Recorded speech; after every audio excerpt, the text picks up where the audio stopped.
अच्छा, इस टॉपिक की जो असल समरी है, जो असल चीज़ हमने स्टडी करनी थी इस ग्राफ से, वो क्या थी?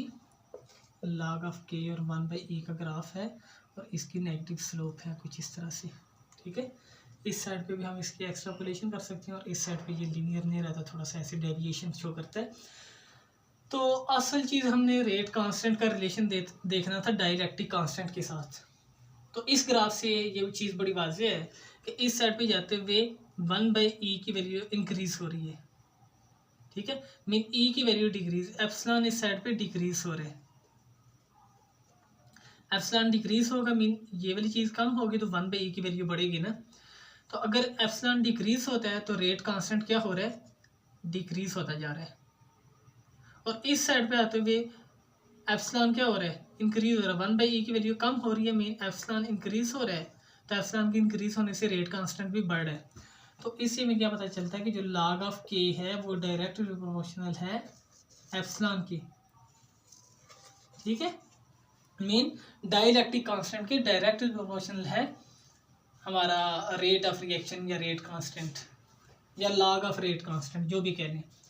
लेकिन ये चीज़ कब वैलिड है? अगर हम वापस अपनी ओरिजिनल इक्वेशन पे जाएं जिसकी बेस पे हमने ये ग्राफ प्लॉट किया तो वो क्या थी? log of K is equal to log of K naught minus ZA/ZB E square divided by 4 pi epsilon naught epsilon और DAB KBT। इस इक्वेशन की बेस पे हमने ग्राफ प्लॉट किया था। तो अगर तो ZA और ZB दोनों पॉजिटिव हों या दोनों नेगेटिव हों, अगर दोनों पॉजिटिव हों तो फिर भी प्लस प्लस प्लस हो जाएगा, और अगर दोनोों नेगेटिव हों तो फिर भी माइनस माइनस प्लस हो जाएगा, और प्लस इस माइनस के साथ मिलके माइनस बना देंगे और स्लोप नेगेटिव आएगी। लेकिन मैं एक केस ऐसा बताता हूँ, जैसे आगे मैंने Na पॉजिटिव और Cl नेगेटिव का लिखा था कि एक पे पॉजिटिव चार्ज है एक पे नेगेटिव चार्ज है।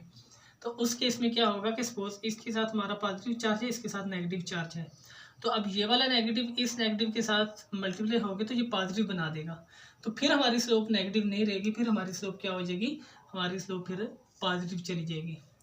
तो अगर स्लोप पॉजिटिव होती है तो देखो ई अगर डिक्रीज होता है, इधर आगे जाते हुए ई डिक्रीज हो रहा है, डाइलेक्ट्रिक कांस्टेंट डिक्रीज होने से रेट कांस्टेंट क्या हो रहा है? बढ़ रहा है। ठीक है, डाइलेक्ट्रिक कांस्टेंट डिक्रीज हुआ और रेट बढ़ा, तो उस केस में हम क्या बोलेंगे कि log of K is inversely proportional to dielectric constant. तो ये चीज़ बड़ी क्लियर रखनी है, जब both charges have same sign, अगर दोनों चार्जेस पे सेम साइन होगा तो हमारा रेट डाइलेक्ट्रिक कांस्टेंट के डायरेक्टली प्रोपोर्शनल होगा। लेकिन इफ चार्जेस आर अपोजिट तो फिर हमारा रेट इनवर्सली प्रोपोर्शनल होगा डाइलेक्ट्रिक कांस्टेंट की।